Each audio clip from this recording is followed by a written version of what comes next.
Welcome to the Think Like a Saver, Your Money and Your Mindset, Military Saves Virtual Town Hall. Join members of the Military Saves team along with industry experts as we discuss simple ways to jumpstart new savings habits and understand your money personality. With the help of some simple mindset shifts, practical tips, and easy to implement strategies, you will have what you need to save successfully and build your financial confidence, all while serving in the military or taking care of the home front. We encourage you to take notes, share, leave comments, and ask questions. Welcome to the Town Hall.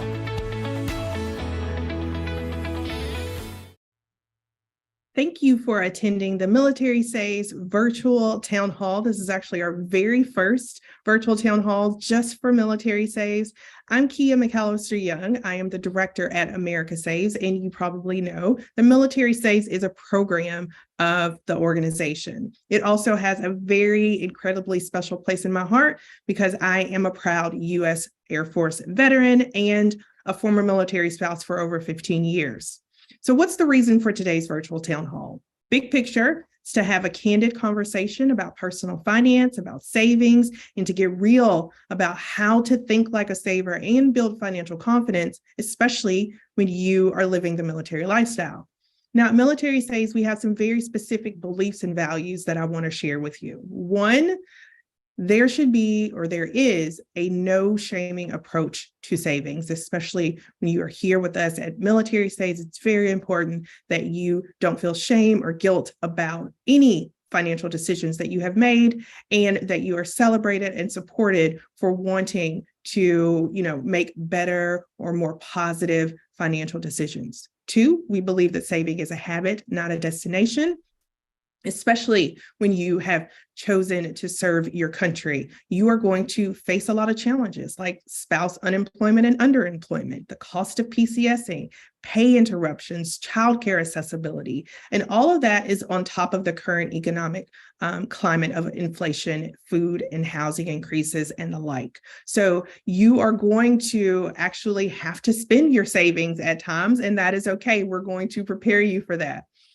Third, building financial confidence is a great way to stay financially ready. Financial confidence is having clarity around your finances, taking positive action toward your goals like reducing your debt and increasing your saving, and having support and access to community resources that help you feel more empowered to take your next best step toward financial well-being. And with Military Saves by your side, you will be able to feel more confident about your finances in a very realistic way with some easy to implement strategies. Now, we have some really incredible and dynamic topics that we're going to be exploring today, but my job is to make sure that you know that you have two really great opportunities by participating today. First is the ability to be paired with a financial coach or counselor at absolutely no cost to you. So our friends over at AFCPE and the Coordinated Assistance Network has made this opportunity possible. All you have to do is sign up at the link below, and we'll also put it in the comment sections. Be sure to make sure that you tell them that Military Saves sent you so that you can get clarity around your finances and have a plan to meet your financial goals. The other thing is the opportunity to participate in our Think Like a Saver sweepstakes. That is $500 cash prizes that we're going to give away to our military savers. You have to do two things. Make sure you comment with your top takeaway from today's town hall. You can either do that on our Facebook video of the town hall or our YouTube video of the town hall. Do that within the next 24 hours and make sure that you take the Military Save Pledge within the last 12 months. If you're unsure, if you've done that, if you've taken that Military Saves Pledge, just go ahead and take it. It never hurts to have or revisit your savings goals. Here's a sneak peek at why taking the pledge can help you jumpstart your savings journey.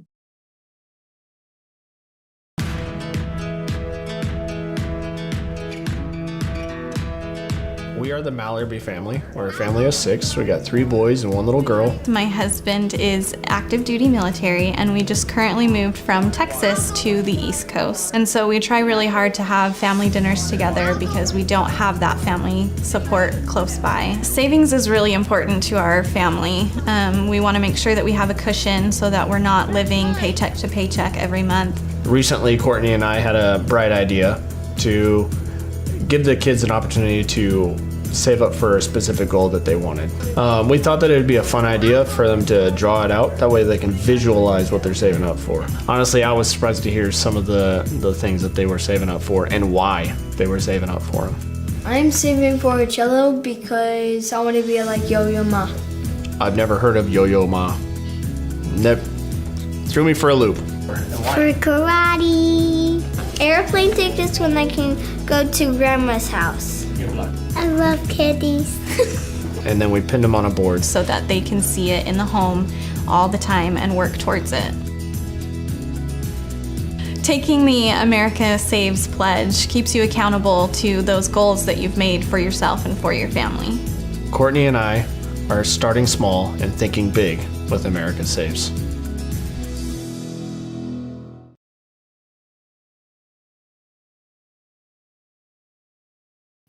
Hi, I'm Crystal Spell, Manager of Military Programs here at Military Saves. As we're entering the holiday season and a new PCS season with inflation and rising costs, many military families are feeling the squeeze on their finances. And while it may feel overwhelming, you can use this opportunity to think about your money mindset, how it affects your spending and savings, and jumpstart new savings habits and goals that increase your financial confidence. Your money mindset are your core beliefs about how you spend money and make financial decisions. The way you think about money comes from your personal and lived experiences. Knowing your money personality type can give great insight into instincts and clues on how to be most effective in your quest to save more, reduce debt, and build wealth. The new year is the perfect time to evaluate your relationship with your finances and get a clearer view of your spending habits. No matter where you are in your financial journey, changing how you think about your finances is the first step to saving successfully.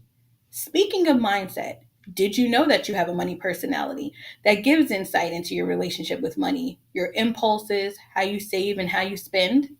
At Military Saves, our goal is to encourage you to save successfully. So knowing your money personality type can give you clues on how to be most effective in your journey to saving more. Ready to learn what your money personality is? Click the link in the chat to take the Military Saves Money Personality Quiz, and feel free to share your results with us.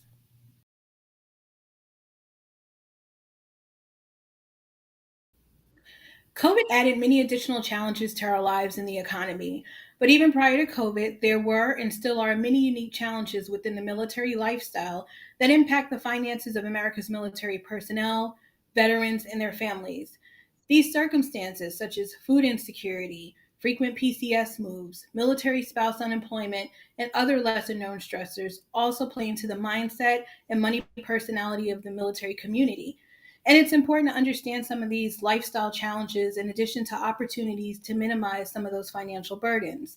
So to chat about this further, I'm joined by Amy Bouchatz, Director and Executive Editor at military.com, and Kate Harrell, an accredited financial counselor and creative Kate Harrell, a military finance blog. Thank you so much, Amy and Kate, for joining us today. So, Amy, as Director and Executive Editor at military.com, you report on issues affecting the military community every day. And you also have your own perspective from the lens of a military spouse. So can you share with us some of the issues that are currently impacting the military and their families financially? Yeah, so inflation is not going to be a surprise to anyone listening to this. When prices go up in the larger economy and the cost of living gets higher, families struggle. And that's true for military families, that's true for non military families, it's true for everybody. So, military families have some added financial burdens that makes that even harder. 24% of military families identified themselves in 2020 as being food insecure under the federal definition. And that's a definition that includes things like everything from I have trouble putting food on my table consistently, so what we would think about as really acute hunger, to I'm skipping meals so that my kids can have more complete meals. And I have to tell you, this is a shocking number to me and is just personally, from a personal perspective, very, very heartbreaking. That is a quarter of the military community that feels they can't afford to feed their families. And that's a big deal. So, why does that happen other than inflation and other than those other challenges? Well, military life is expensive, and keeping a job when you're the military spouse is really difficult. So, PCSing, those military moves that happen every 2 to 3 years, cost an average of $5,000 out of pocket, unreimbursed per family per move. That's according to a study by a military family advocacy group. And that's a huge amount of money when you are also maybe living in a high cost of living place, trying to feed your family, and are a military spouse who is unemployed or underemployed. So, just to give you a perspective on this, military spouses tend to be underemployed and experience a wage gap as compared to their civilian counterparts. The unemployment rate of military spouses is somewhere around 20%. There's a variety of studies that talk about this. It's a hard number to pin down. You might hear higher, you might hear lower. 20% is a good, if I have to say it, guesswork mark to understand what that really is. And there are some estimates that say 36% of employed military spouses, so the ones with jobs, are underemployed, so earning less than they would if they were their civilian counterparts. And why is this? It has to do with that military move I mentioned a few minutes ago, because military spouses are moving every 2 to 3 years. And imagine trying to string an in-person career or even hybrid career where you're remote sometimes and not others together with that many frequent relocations. It's just not enough time to really get into a career pattern. And so it really causes you to lose wages, and that affects the families, because in America today, most families are two-income earning households. And I would say finally, we have also the commissary system on base, and this is a controversial subject because lots of people don't use it or have strong opinions about it. But no matter how you shake it out, military grocery stores on base, which is called the commissary, have lower costs for some items than others, like shelf-stable food and meat and dairy. And over the last several years, thanks to a change in the law, those prices have gone up. In the past, the commissary was required by law to sell things at cost or wholesale. So whatever they paid, you pay. And today, because of that change in the law, they're allowed to raise the prices and make some money, which they weren't before. And all of those things impact military families' bottom line. Amy, thank you so much for sharing that. Great info. And one of the things we believe, to your point, at Military Saves is that financial readiness is really part of mission readiness. And it's hard to have to try to focus on the mission, but also have that burden of worrying about the financial home front when it comes to these types of issues. And you brought up a really great point throughout what you said, that one of the biggest misconceptions, in my opinion, about military life is that everything is covered, courtesy of Uncle Sam, which is why it's important to understand some of those lifestyle attributed stressors. So really great info. And Kate, you've written a lot and shared about PCSing and military housing, kind of behind and outside the gates. Can you tell us about some of the financial burdens that the military experiences as a result of PCS moves and kind of that search for housing, especially in 2022? Absolutely. This year has really brought into focus some of the challenges that have always existed, but they've just become magnified by the current cost of living and the cost of finding housing off of bases, which changes whether people's decisions, whether they want to live on base or off base.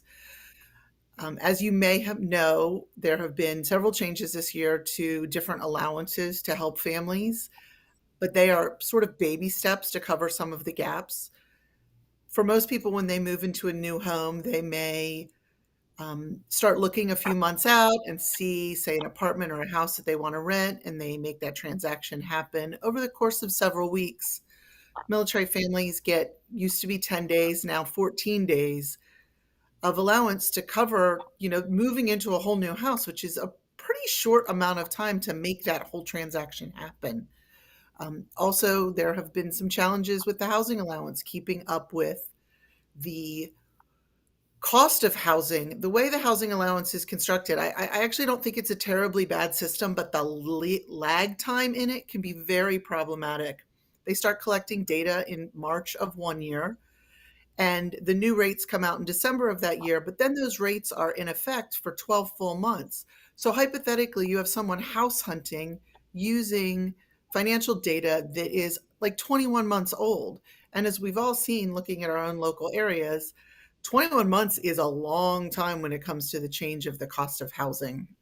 Yeah, I agree. And moving back from Hawaii, we were stationed in Hawaii, and I remember moving back from the mainland was well, moving back to the mainland was one of the most expensive moves for us. And there were a lot of factors that hit us hard in our pockets, like having to rent a car for a month. And at that time, the DLA dislocation allowance, I know the acronyms change all the time, so I don't even know what they may call it today.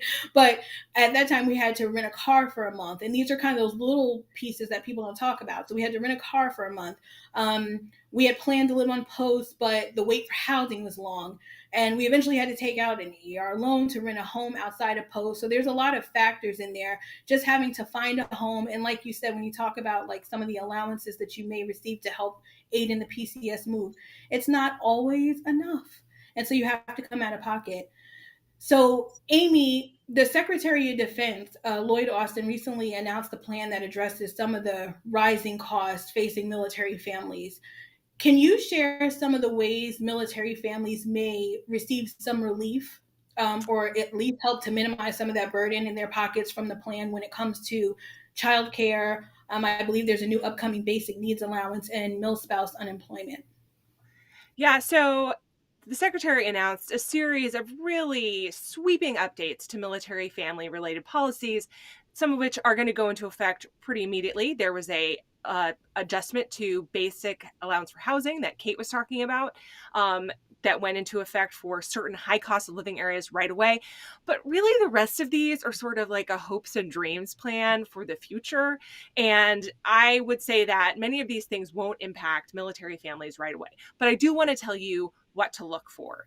So we have three categories here. We have childcare, we have military spouse unemployment, and then we have that basic needs allowance that you just mentioned, and we'll touch on that briefly last. So from childcare, of course, finding childcare is so hard, and if you're unemployed or underemployed, paying for it is a real challenge. And so to address this, the DoD wants to expand a childcare program known as Military Childcare in Your Neighborhood Plus, which allows them to certify off-base childcare facilities or childcare providers to have the same rates as on-base childcare providers. But you're talking about certifying people, and that takes forever. It takes so long. And right now, this is just a pilot program in only a handful of states, really.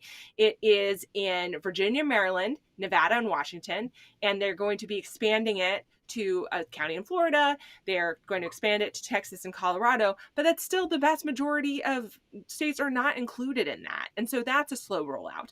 And the other thing he wants to do is expand access to childcare on base, which means adding more childcare providers and building new facilities.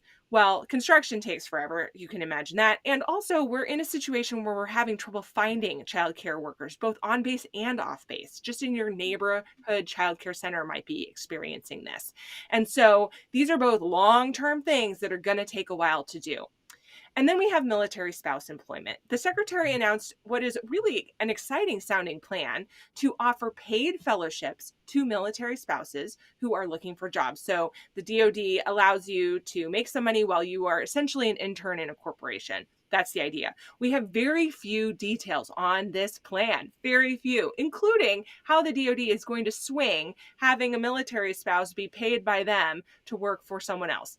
There's a similar program to this that is used for service members who are transitioning out of the military. It's called Skill Bridge, but those people are already on the DoD payroll. So you can see how it'd be much simpler to just pay them their normal salary while they work for an outside corporation as part of their transition. So this program is coming. It's supposed to start in January, but we don't know very much about it yet.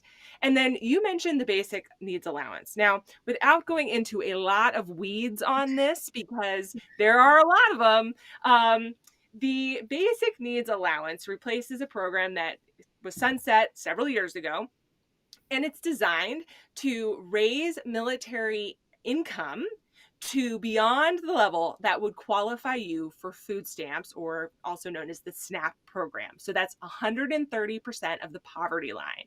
Now, here's the big question about this. Are they going to count basic allowance for housing as part of your income? And we don't know the answer to that because they haven't announced it yet. This program is supposed to start rolling out in December, with people who might qualify being notified that they do. But the DoD is going to have to make an announcement first on what they're including in that calculation. And you can imagine if $2,000 a month is BAH in a very high cost of living space, that may not be an unquestionable amount of money, is counted in your income. That's really going to change the number of whether you qualify or not. So if you do qualify, they estimate that this could be a cash allowance of up to $400 a month average per family. That is great information, and it sounds like there's a lot of moving parts to it, and it'll be interesting to see when it all does roll out, which I know you said it'll take some time for certain parts, but it'll be interesting to kind of see how it all comes together, because at the end of the day, it seems beneficial, but certainly a lot of moving pieces to it. And Kate, I think we mentioned, the increase in housing allowance. So what are some ways to overall save effectively for an upcoming military move and to make any increases that we receive, especially like when we're talking about housing allowance, work for you? I very much encourage people to look at their housing allowance as part of their overall income. Yes, it is an allowance that is the reason that we get this allowance is based upon the history of the military providing someone's place to live. But that doesn't mean that that's what that money has to be used for. You can spend more than your housing allowance. You can spend less than your housing allowance. And so you just have to make some hard decisions as a family about what is really going to be the most sensible and logical housing for you to purchase. Basically, whether you're renting or buying, you're still purchasing housing with that money that you get. I encourage people to start a PCS savings account separate from their normal emergency funds, because as we know with PCSs and deployments, bad things don't stop happening in the rest of your life just because there's a deployment or a PCS move happening. Cars break down, things start leaking, your kid breaks their glasses. So if people are able to, in any way, shape, or form, start a PCS savings account so that they have a little extra buffer to cover if they do have unexpected expenses, or, as very frequently happens, if their costs are covered by the Department of Defense, but there's a delay in getting reimbursement for the money that you spent. The government travel charge card has changed the dynamics of that a little bit, but there are still plenty of situations in which families are going to get reimbursed, but it might take months, many, many months, even sometimes. So having a little savings account that you know is dedicated to those expenses, and then when you do spend it down during a PCS and finally eventually that reimbursement comes in, just take that reimbursement and put it right back into that savings account. There's also a lot of silly, kind of seem insignificant ways that people can, in fact, save money during their PCS. As simple as going to the grocery store and buying peanut butter and jelly instead of having Subway for every meal on your move can have an impact on the cost of your PCS. There are also different programs that are through private organizations or through the Department of Defense that are helpful. Crystal, you mentioned dislocation allowance, which is designed to offset some of the costs of a move or setting up a new household. The Department of Defense has also authorized something called advanced BAH. It's similar to advanced pay, but it's specifically tied to your BAH entitlement. A lot of people don't know about this opportunity. A lot of commanders don't want to approve it because they think it shouldn't be necessary, but the Department of Defense has authorized advanced BAH. So if you're in a situation that may be getting an advance on 1 or 2 months of your BAH to pay your security deposit, or to pay your first month's rent, certainly reach out and try to get that. Also, be aware of the other things that come through. I mentioned before temporary lodging. We slept on the floor of our empty house, I think our first 5 moves, because we didn't know that there was an allowance for temporary lodging. And when we discovered that I could have been sleeping in a hotel bed all those nights, I was really a little surprised. And then, as you mentioned, Crystal, if you run into a situation where you're really in a jam, every service has a relief society: Army Emergency Relief, Navy Marine Corps Relief Society, Air Force Aid, Coast Guard Mutual Aid. And these people are there to help you out in a jam. That's why these societies exist. Great info. And I love the idea of starting a PCS account. It sounds simple, but it's one of those things in the midst of everything military life that you may not think about. And so that we always say that it's really important, like you said, Kate, too, to also understand what your allowances and entitlements are, that are available to you. To plan a budget if you can, even if it's specifically geared towards just PCSing, because that in itself is a whole thing, and to stay within it. And especially when it comes to military life, because we all know military life is unpredictable. So we have lots of great pieces on Military Saves about cutting costs when moving with the military. When it comes to food, there are quite a few military discounts and perks available. Like you mentioned, Kate, sometimes having food during a PCS means peanut butter and jelly. I was guilty of eating out quite a lot during PCS moves. So that reminder is helpful. And, when it comes to food and military discounts, things like Infamil baby formula offer a military discount. There are deals on the DECA commissary website that offer additional savings beyond normal commissary prices. And generally, the military saves about 30%. But price comparing is important. So just price compare and see what works for your family. And once or twice a year, there are case lot sales if you want to consider bulk shopping. And when it comes to your finances, Military in America Saves offers free financial coaching and counseling to our savers through AFCPE, which we'll share more about later on.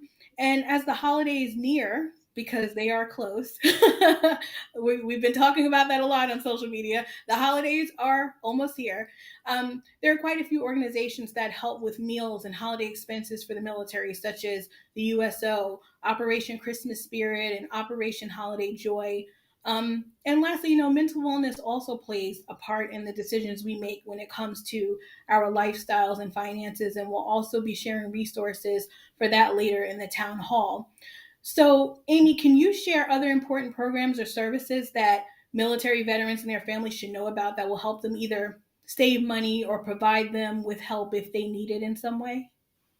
Yeah, so we talked about military spouse employment quite a bit. So I want to talk about two programs that really focus on that. So, first, I want to give a shout out to the U.S. Chamber of Commerce's Hiring Our Heroes Foundation program, which has become a repository for military spouse focused job help. And I'm talking about paid fellowships, I'm talking about free education in tech and project certifications. This is a big deal, and those are in demand careers. And so, many of these programs are not run by the U.S. Chamber so much as it's the Chamber that has worked directly with these companies to inspire them to do this. And then the Chamber helps disseminate this information. Google and Salesforce, in particular, have really stellar education programs in lucrative career fields. I personally know people who have used those. I have a very good friend who used the Salesforce certification program and has now had a successful Salesforce career for many years as a result of that help. It's an incredible benefit that people should know about so that they can use it. And then the second organization is, or rather agency in this case, is in that same vein. And it's, of course, the Military One Source program, which is run through the Pentagon. And the Military One Source's programs, military spouse employment help comes through their Military Spouse Employment Partnership. The other part of that is the Military Spouse Education and Career Opportunities, or MySECO, okay? And these are spearheaded by a guy named Eddie Menser. Eddie is a military spouse himself, and he works pretty tirelessly to get military spouses employment help and opportunities. Military One Source, of course, you might mention this later, about mental health, has free and mental health as well, but they also have actual career coaching and life coaching on the free for qualified users. And that's a huge benefit that actually costs quite a lot of money in the real world that people should be using. I agree. And you can't mention Military One Source enough, because they have a myriad of benefits. So there's enough to go around, and we'll definitely be talking about the mental wellness aspect later on in the town hall. So thank you for sharing that, Amy. So Kate, all branches of the military provide their own version, and you had talked about our Army, in the case of the Army emergency relief loans. But all branches of the military provide their own immediate version of what we call immediate emergency relief that provides funds for things like rent, utilities, or emergency travel.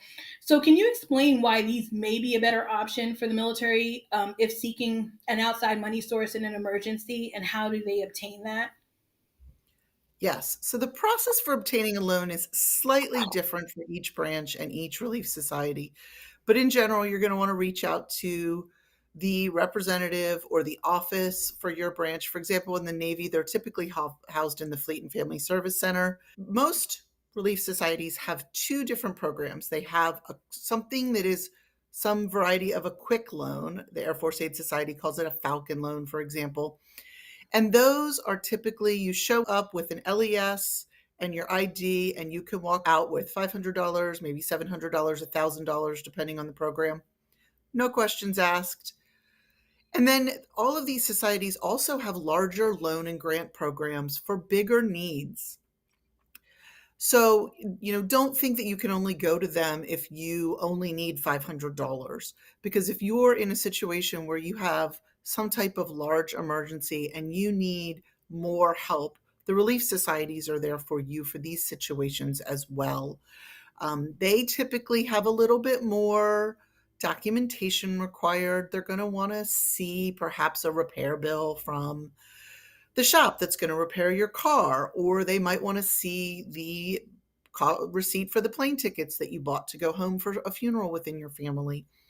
But the aid societies are a huge benefit, and the true value of these is that these are interest-free loans, and they are typically repaid through allotment. And they really do go out of their way to make sure that the repayment schedule is going to be something that isn't going to create an undue burden for your family. So I can't, there are all different ways that you can get money in an emergency, right? And sometimes the ones that seem like the worst options might actually be the best option depending on this specific situation, except for the relief societies. If you can get help from them, they are always your best choice. So good. So good to know. And that's really great info, Kate and Amy.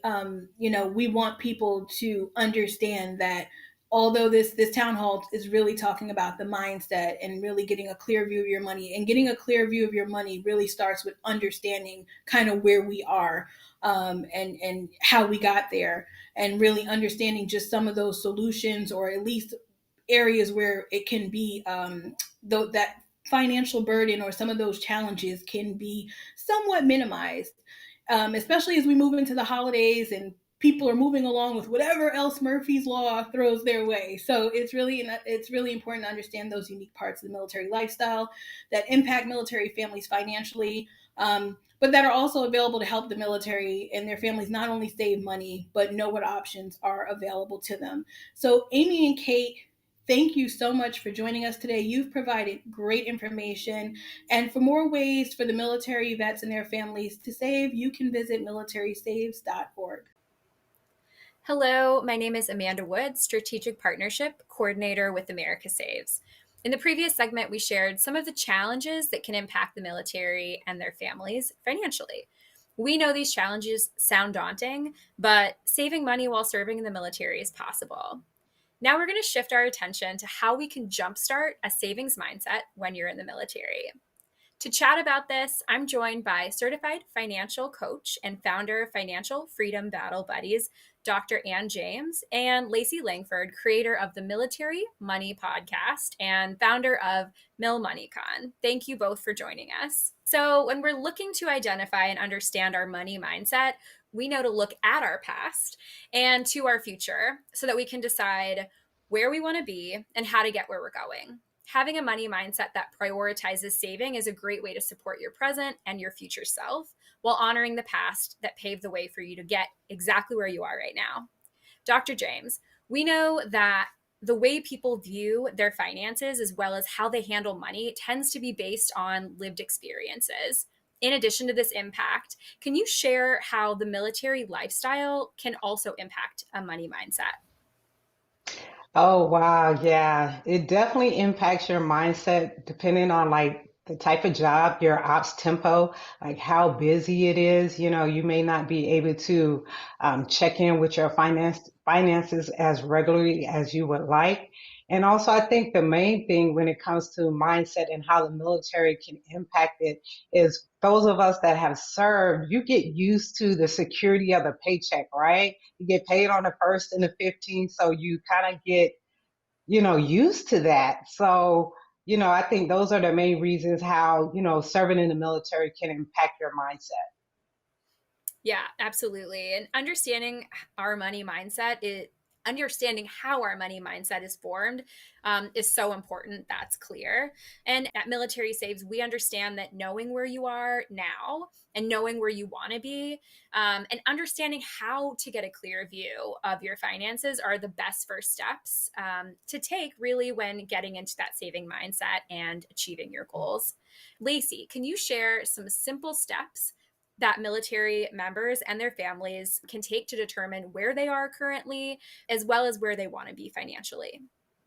Well, I think the first step is right along with what you were saying is you have to clearly define what you want before you start making a plan of how you're going to get there, because you'll end up being someplace that you don't want to be. So clearly defining your goals or what you want to achieve is really important. If you want to stop living paycheck to paycheck, that is wonderful, but that's not as clear as saying, I want $200 extra each month for entertainment. I want $200 each month to put towards savings. So being very specific, I think, is the first step. And then after that, you have to do a financial layout to see where you're at to get started on taking action to reach those goals.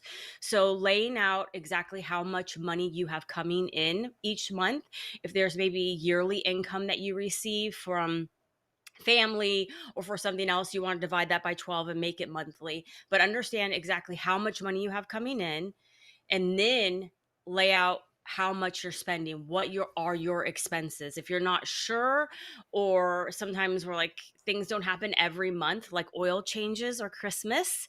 And so looking at your credit card statements and your bank statements can really give you a clear idea of what you're spending money on.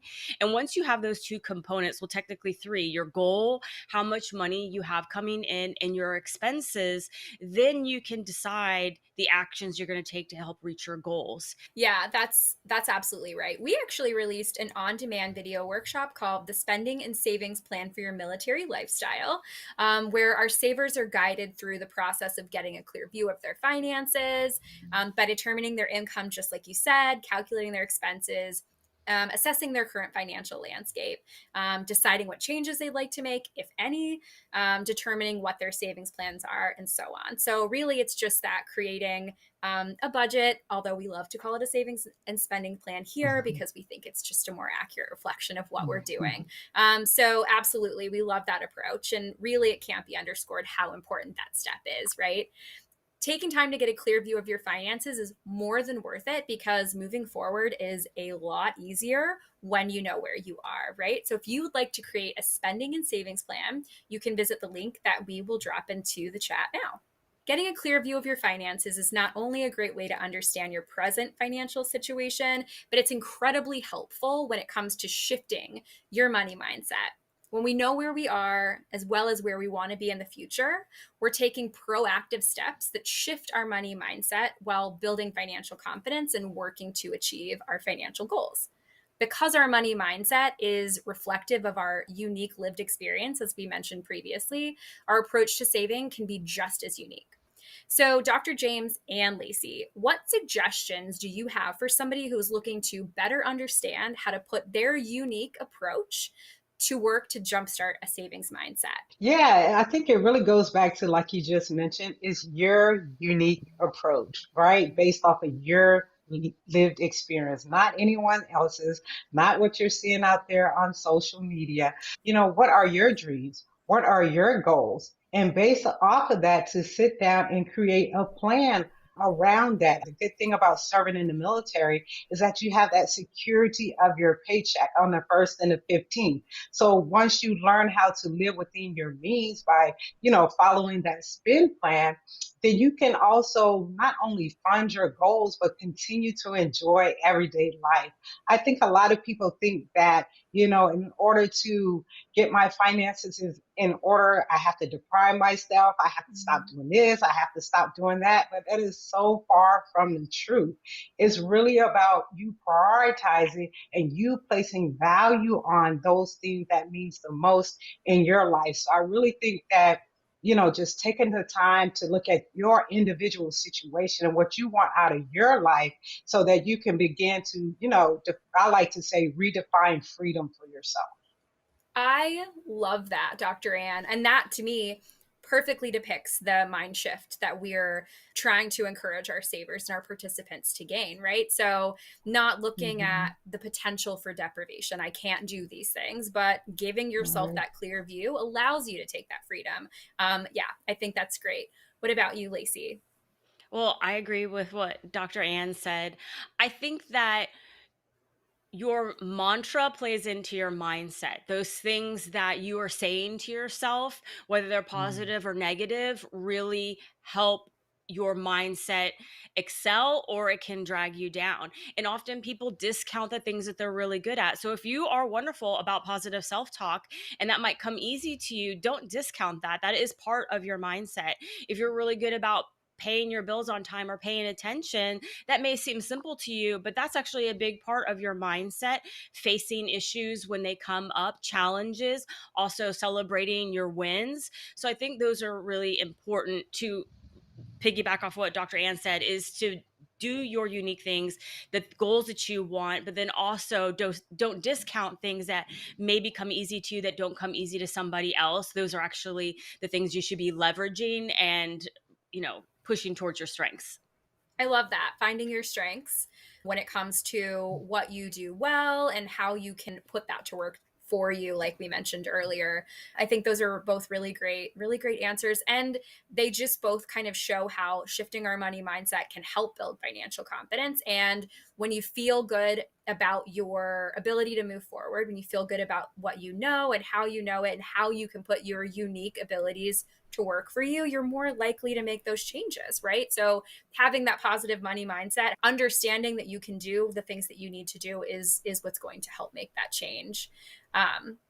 So you both are veterans of the military, and Lacey, I know you have also the additional perspective of being a military spouse.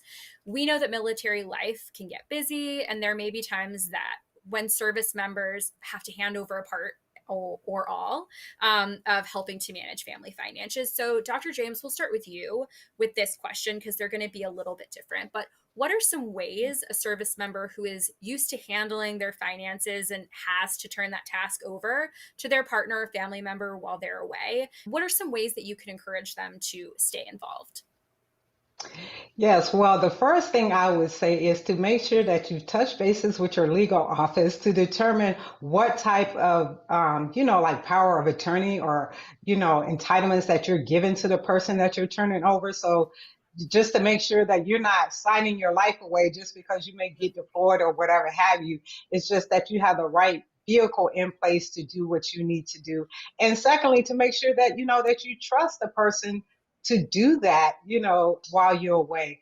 But the biggest thing that you can do to stay involved is to, you can set up notifications on your account, to get emails to see when transactions happen. Or you can I know certain banks allow you to set a monetary threshold to say, okay, if you charge over a certain amount, will notify you before we allow that transaction to go through. So I definitely believe that being proactive in nature and not just totally turning it over to someone else would definitely make sure that you're successful and that you stay involved with your finances while you're away.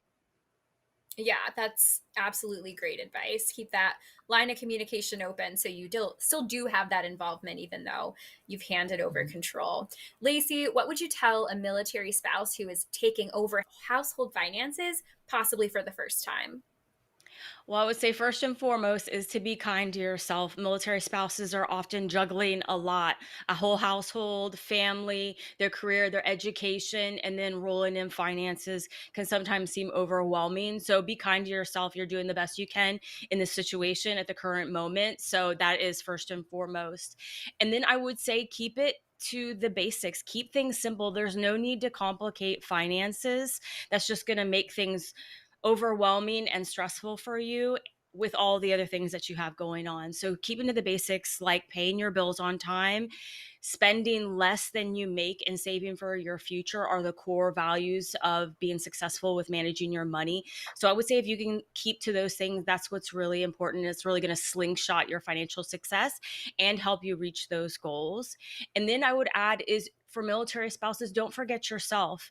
Often because of the roles they're in, their financial future doesn't get saved for or maybe gets put on the back burner. So making sure that you're saving for your retirement is really important, especially if you're not working. Using things like individual retirement accounts or your employer 401k are really important for military spouses because you do not know what the future will hold. Unfortunately, death and divorce do happen. And so making sure that you are taking care of yourself and your family is really important. So don't forget yourself and all of the things that you are managing for your family. That's excellent. Thank you, Lacey. So before we wrap up the session, I want to give both of you an opportunity to share anything else that you think that our military community and really anybody who's joining us today to keep in mind, any tips, tricks, resources that you want to share for anybody who's looking to shift their money mindset, prioritize a savings mindset. Dr. Ann, we'll start with you. Yes, the biggest piece of advice I can give is to start early, right? Transition out of the military is inevitable. It's going to happen, whether it's voluntary or involuntary. So start as early as you can. As you get promoted, get used to living on your own rank, right? And you can start saving that additional money for your future. And just enjoy it. Use the military or the stability and the security of the military to your advantage and educate yourself.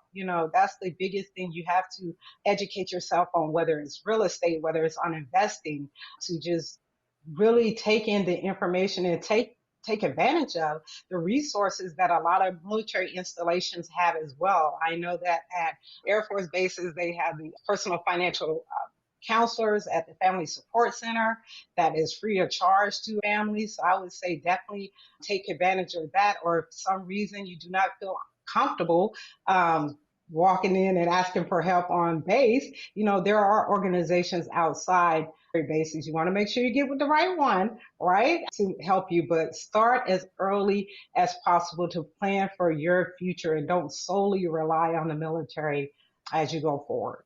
Well, I would say to make sure that you leave space in your life, in your budget for the unexpected, whether that be a challenge or an opportunity. Often military families paint themselves into a corner with their budget where they're maxed out, or maybe they're maxed out on time. And so you want to have space to have time in your day to work on your budget, to plan, to brainstorm, to think about your goals. You also want to have extra money in your budget for when things come up, because they will come up. And it's not always the bad things. So remember to look for the good too. And you want to have money in your budget to go after opportunities for yourself, for your spouse, and for your family. And leaving space in your budget, in your life for those things, I think will help with your mindset and help you reach your financial goals. Yes, thank you so much to both of you. This conversation has honestly been so excellent. You've shared really all of the highlights that I was hoping for us to share for all of our savers and our viewers, really to understand that shifting that money mindset is possible. Your unique lived experiences and approach towards money can be used to your advantage. So you can make this happen. And there's a ton of information and resources out there. These experts have shared tons with you. Stay tuned with the Military Saves throughout the year as well to get more information. You can do that by visiting militarysaves.org. And again, thank you both so much for joining us today for this Military Saves Town Hall. Thank you for having me. Thank you.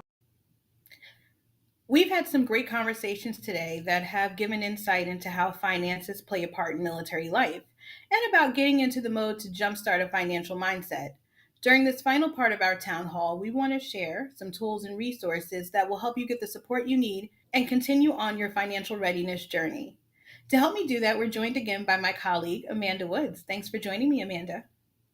So glad to be joining you again, Crystal. If you've been here from the beginning of the town hall, you've heard us refer to financial confidence. Part of financial confidence for us here at Military Saves is helping you to know what resources are available to you and having the confidence to use those resources to help you on your financial journey. Military Saves provides a number of tools and resources that are perfect for jumpstarting your money mindset while living the military lifestyle. Now, I've said it a few times throughout this town hall, but the new year is really almost here. It's close, and it's the perfect time to evaluate where you are financially, and that starts with getting a clear view of your finances. Military Saves recently released a no-cost, on-demand, self-paced video workshop called Creating a Spending and Savings Plan for Your Military Lifestyle, which will help you do just that. The Spending and Savings Plan is essentially a budget. It will help you get a clearer view of your finances, inclusive of the military lifestyle, by determining your income, calculating your expenses, assessing your financial landscape, and deciding what changes you'd like to make, if any, and what your savings plans are.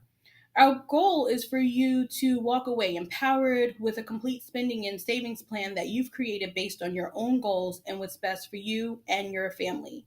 You can find the link to the Spending and Savings Workshop for Military in the chat. Sometimes understanding your finances and getting clarity means getting help and direction from a professional. One of the resources we're always excited to share is the free financial counseling and coaching available through Military Saves through our partnership with AFCPE and the Coordinated Assistance Network.